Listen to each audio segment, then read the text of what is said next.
Let's clear the air. When we hear narcissist, we often picture someone loud, arrogant, maybe even charming. But when you're married to one, it's a whole different reality. It's not just about ego. It's about emotional erosion, slow, silent, and strategic. If you've ever felt like you're walking on eggshells in your own home, this talk is for you. Let's break down how narcissistic husbands really treat their wives, not in theory, but in truth. Let's talk about what emotional manipulations really looks like when it's dressed up as love. Because here's the thing, narcissistic husbands don't usually walk into your life looking like villains. They don't come with warning signs or flashing lights. In fact, they often start by giving you everything you thought you wanted: attention, praise, protection. They seem invested, they seem caring, they seem perfect. But the key word there, seem. In the beginning, it's intense. They love bomb you, constant text, big gestures, compliments that feel like they see right into your soul. You feel chosen, seen, maybe even rescued. And naturally, you open up, you invest, you believe this is the real deal, because who wouldn't want to be loved like that? But what's actually happening is a setup. That early intensity isn't rooted in genuine connection. It's performance. It's bait. Because once you're in, once you start depending on that emotional high, that's when things shift. Suddenly, that love starts to feel different. You notice it's not as freely given. You have to work for it now. You have to say the right thing, act the right way, be the version of yourself that pleases him. And if you step outside of that box, if you push back or even just express a need, what you get is withdrawal, dismissiveness, maybe even anger. This isn't the kind of love that grows. This is the kind that's held over your head like a reward, or worse, a weapon. And that's how emotional manipulation starts to take root, quietly, but powerfully. It tells you that love is something you earn by staying small, agreeable, and accommodating. You'll hear phrases like, "I do everything for you," or "No one else would put up with you like I do." He might say it with a laugh or wrapped in a joke, but the message lands just the same. You start questioning yourself. You wonder if maybe you are too emotional or ungrateful or needy. And while you're sitting there overthinking, he's sitting in control. That's the dangerous part of this kind of manipulation. It's not loud or obvious. It's subtle. So when people from the outside look in, they don't see it. They see a man who brings you flowers, who smiles for the camera, who talks about how much he loves his wife. But you're the one who feels the shift when the door closes. You're the one who knows there's a price for every compliment, a condition behind every kind gesture. And when you try to talk about it, when you bring it up, he flips it. Suddenly you're the problem. You're overanalyzing. You're too sensitive. He tells you he's just trying to help, just trying to love you. And if you can't see that, then maybe you're the one who's broken. Now you're caught in this loop, trying harder, giving more, just to get back to that version of him you met at the beginning, the version who adored you, who said you were everything he ever wanted. But that version doesn't really exist anymore. Maybe he never did. That's the cycle. That's how emotional manipulation works under the mask of love. It's not about connection. It's about control. And the longer you're in it, the harder it is to see it for what it is. Because you're not just dealing with cruelty. You're dealing with confusion. You're grieving a relationship that never quite existed the way you thought it did. And that grief is real. That hope you held on to, that maybe if you just communicated better or loved harder or were a little less reactive, maybe then he'd go back to who he used to be. That's what keeps you stuck. That's what keeps you silent. But let me tell you something. Clearly, love does not require shrinking. It does not demand silence. Real love shows up consistently. It doesn't keep you guessing. It doesn't turn your heart into a negotiation. So if you're in a relationship where affection feels like a prize you have to win back every day, know that what you're experiencing isn't love. It's emotional manipulation. And manipulation wrapped in "I love you" is still manipulation. Gaslighting doesn't always start with shouting. It often starts with a soft tone and a twisted sentence. Something like, "That's not what happened," or "You're remembering it wrong, Bass." And at first, you might second guess yourself just a little. You might think, maybe I did misunderstand, maybe I did overact. But the thing is, this doesn't happen once or twice. It happens over and over until you begin to trust his version of reality more than your own. That's the power of gaslighting. it doesn't just confuse you. It conditions you. You stop bringing things up. You stop challenging what doesn't sit right. Because every time you do, you're met with denial, deflection, or mockery. You're told you're too sensitive, too dramatic, too emotional. So eventually, to survive the relationship, you learn to silence yourself. You trade your voice for temporary peace. And here's where it gets even trickier. He won't always be overt about it. Narcissistic husbands often wear a calm, collected mask while they do it. So when he says, you always make a big deal out of nothing, it sounds like he's trying to help. When he says, you're misinterpreting what I meant, it sounds like a clarification. But every time he says those things, he's shifting the focus off his behavior and onto your reaction. Now, instead of discussing what he said or did, you're defending how you felt about it. You're stuck in the weeds of, was I too harsh? Did I imagine it? Should I have just let it go? And by the time you're finished analyzing your own emotions, the original issue is buried. That's not resolution. That's a psychological manipulation. What makes this so damaging is how invisible it can be from the outside. Other people might think he's charming, reasonable, maybe even emotionally intelligent. They don't see the emotional landmines you're walking through at home. They don't hear the tone he uses behind closed doors or how he says the exact right thing to make you feel crazy, but never anything so obvious that someone else could call him out on it. It's subtle and it's intentional. He'll rewrite history in real time. You'll recall a conversation clearly, words that stuck with you, moments that left you shaken, and he'll flat out deny it. Not just deny the meaning, but deny it ever happened. And when you insist, when you say, no, I remember exactly what you said, he'll accuse you of twisting things, of having a bad memory, or worse, he'll act like you're unstable for even bringing it up. That constant narrative flipping eats away at your confidence. You stop trusting your instincts. You rely on him to tell you what's true, what's real, what's right. And once that shift happens, you're no longer just emotionally vulnerable, you're dependent. And that's the goal. That's why gaslighting is such a common tool for narcissists, because once you stop trusting yourself, they can shape the story however they want.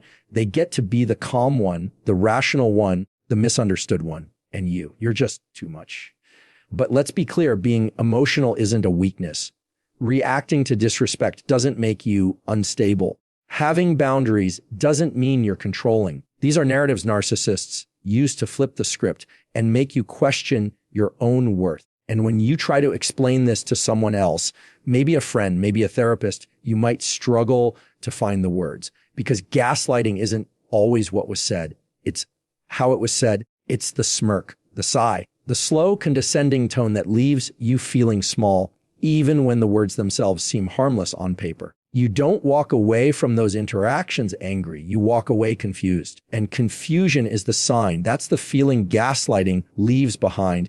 You won't always feel hurt immediately, but you will feel unsettled. You'll feel like you're losing your grip on something you were sure about.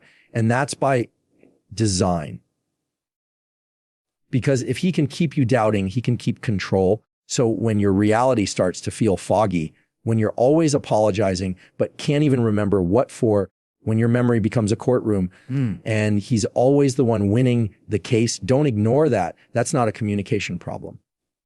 That's gaslighting. And the most dangerous lies are the ones that make you doubt your own truth. Don't always notice isolation when it's happening in real time. That's what makes it so effective. It doesn't look like someone locking you in a room. It looks like concern. It sounds like, I just don't think she's good for you anymore. Or your family doesn't really support us, do they? And because it starts off sounding like protection, you listen, you trust. At first, he might just raise small doubts. He'll say your best friend talks behind your back, or that she gives you bad advice. Maybe he says your parents are too involved, or that they don't respect your marriage. He'll deliver these comments with a soft tone, maybe even a caring one, like he's just trying to look out for you. And that's how it gets in. Because when someone says they love you, you naturally want to believe that what they're saying is for your good.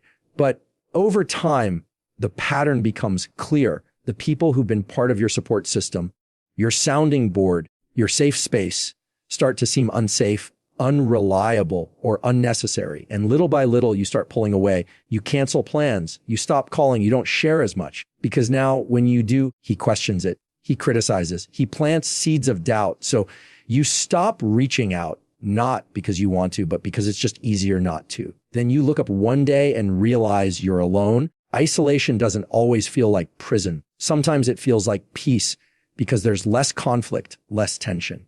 But that peace is manufactured. It's not real. It's the quiet that comes from suppression, not safety. Now, here's where it gets deeper. The fewer people you talk to, the fewer mirrors you have reflecting back a healthy version of yourself. And narcissistic husbands want that because when the outside voices are gone, their voice becomes the only one you hear, the only one shaping your sense of self, your worth, your reality. And once they have that control, they don't need to raise their voice to dominate. All they have to do is suggest, hint, correct, and you fall in line. Sometimes isolation looks like being criticized for venting to a friend. He'll say you're being disloyal or airing dirty laundry. But what he's really doing is cutting off your outlet because connection is a threat to control. If someone else can help you make sense of what's happening, you might start seeing it clearly. You might realize you're not the problem. And that's dangerous to someone who needs power to survive. You might hear things like, I'm all you need. Why would you go to them when you have me? Sort of less. And on the surface, those sound like love. But when you look at the pattern, how your world has gotten smaller, how your circle has thinned out, it becomes clear that this isn't love. It's strategic. It's control disguised as closeness. What's even more heartbreaking is how this plays out when things go wrong in the relationship. Because by the time you're really hurting, when you're feeling broken, confused, desperate, you have no one left to talk to. And that's by design. Now, you have to go to him for comfort, clarity, validation, the very person who's been destabilizing you all along. It creates a closed system. You're trapped in a loop where the only relief is the same person who causes the harm. And that makes it incredibly hard to leave or even to imagine a life outside of it. Because he's not just your partner anymore. He's become your whole environment. That kind of isolation doesn't happen overnight. It happens through repeated moments where you choose peace over confrontation, where you choose silence over conflict. And it makes sense. You're trying to preserve your relationship, protect your partner, keep things steady. But while you're doing that, your world keeps shrinking. And the cost is your support system, your clarity, your ability to see yourself without someone else's distortion over it. This is why isolation is one of the most dangerous tools a narcissistic husband uses. Because once you're alone, once you've been cut off from the people who love you most, it's easier for him to rewrite your story. And the lonelier you feel, the more likely you are to believe it. Control doesn't always come with chains. It can come with whispers. There's a moment in every toxic relationship where something goes wrong. And instinctively, you brace yourself, not because you did anything wrong, but because you know how it's going to play out. You already know where the blame is going to land. No matter what happened, no matter how clearly the facts line up, somehow, some way, it will all become your fault. And when you're married to a narcissist, that blame shift isn't just a habit, it's a system, a built-in reflex that protects their image at all costs. See, a narcissistic husband cannot tolerate being seen as wrong, not just because he disagrees with criticism, but because it threatens the entire foundation he's built, one where he's always the victim, always misunderstood, always justified. Admitting fault would mean facing himself. It would mean taking responsibility, and that doesn't fit the narrative he's spent years constructing. So when there's conflict, he doesn't address it. He redirects it. If you bring up something he did, something hurtful, unfair, manipulative, watch how quickly it flips. Suddenly the conversation isn't about your pain, it's about your tone, your timing, your attitude. You went to him hoping to be heard, maybe to find resolution, and you end up apologizing just to calm things down. Not because you believe you were wrong, but because it's the only way to stop the emotional spiral. That's how blame works in these relationships. It's not loud every time. Sometimes it's subtle. It's a raised eyebrow, a passive-aggressive sigh, a well-timed silence that makes you question whether you were out of line. And even when you try to stand firm, even when you say, I'm not trying to fight, I just want to talk, He'll accuse you of starting drama, of ruining a good day, of being too emotional again. And here's the dangerous part. When you're on the receiving end of this long enough, you start internalizing it. You start to believe that maybe it really is your fault, that maybe you are too difficult, too reactive, too much. You begin walking on eggshells, second, guessing every word before you say it, trying to prevent the next explosion by keeping everything calm. But that calm isn't peace. It's self-erasure, and no relationship should cost you. He might even take it a step further. If you get emotional, especially if you cry or shut down, he'll use it against you, call you unstable, immature, irrational, not because your emotions are actually out of control, but because your feelings disrupt the version of himself he wants to protect. He needs you to be wrong so he can stay right. That's not partnership. That's control. And when something truly serious happens, something that would require accountability, you'll notice how quickly he becomes the victim. Suddenly, he's stressed. He's overworked. He's been trying so hard and you just don't see it. He'll bring up his sacrifices, his struggles, his stress, anything to steer the attention away from what he did and back onto what you didn't do. So the cycle continues. You bring up a problem and it becomes your problem. You ask for clarity and it becomes criticism. You share your hurt and suddenly you're the one doing damage. That reversal is not accidental. It's practiced, polished, weaponized. Now, here's the part that's especially confusing. He doesn't always do this with anger. Sometimes he'll do it with sadness or with silence. He'll shut down emotionally and say, I just can't deal with this right now, and leave you standing in the aftermath. And because you care, because you want to fix it, you chase resolution. You take the blame just to restore the peace. But every time you do that, the pattern deepens. And he learns that if I avoid, if I deflect, she'll fold.